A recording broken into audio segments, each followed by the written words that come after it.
오는 3월 말이면 축산농가에 대한 퇴비부숙도 검사 의무화 계도 기간이 끝납니다.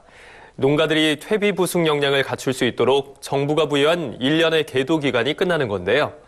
현장에서는 예기치 못한 코로나 사태로 제도 이행 준비를 제대로 할 수 없었다며 기간을 연장해달라는 요구가 나오고 있습니다. 손현진 기자가 보도합니다.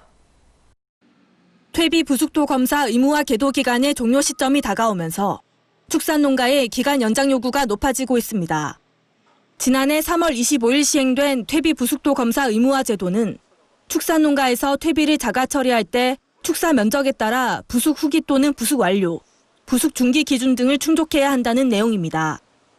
이를 위해 농가에서는 퇴비사 등 분뇨 처리 시설을 갖추고 6개월 또는 1년에 한 번 퇴비 성분 검사를 의무적으로 받아야 합니다.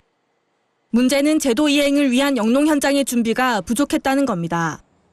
이에 정부는 올해 3월까지 1년간의 계도 기간을 주고 위반 사항에 대한 행정처분을 유예하는 한편 축산농가의 제도 이행 준비를 지원하기로 했습니다. 정부가 지난해 7월 조사한 결과에 따르면 퇴비 부숙도 대상인 축산농가 5만여 호 가운데 28.8%에서 부숙 관리가 미흡하거나 교반 장비, 퇴비사 등이 부족한 것으로 나타났습니다. 정부는 이들 농가에 대한 맞춤형 관리에 나서겠다며 현장 교육과 농기계 임대 지원, 퇴비 위탁 처리 방안 추진 등 대안을 내놨습니다. 그런데 계도 기간 종료를 약 2개월 앞둔 현재까지 이 같은 지원책들이 제대로 이뤄지지 않았다는 게 축산 관련 단체 협의회 측의 주장입니다. 정부가 확충하기로 했던 퇴비 전문 유통 조직이나 공동 퇴비장 등이 코로나19로 인한 사회적 거리 두기와 민원 문제 등으로 제대로 설치 운영되지 못하고 있다는 겁니다.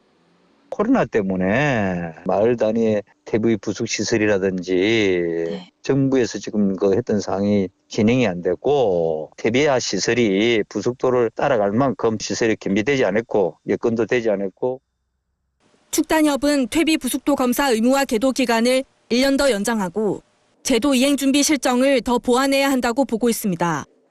아울러 퇴비장을 추가로 지을 때 적용되는 건폐율 규제를 완화하고 가축 분뇨 처리 지원 사업에서 퇴비사를 우선 지원할 필요도 있다는 지적입니다.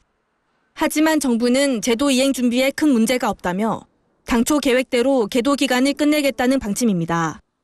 추가로 할 거냐는 그런 협의는 아직은 없습니다. 임대사업소라든지 장비를 저희가 지원하는 사업들이 있습니다. 그런 사업을 통해서 지원을 대부분 완료를 했습니다.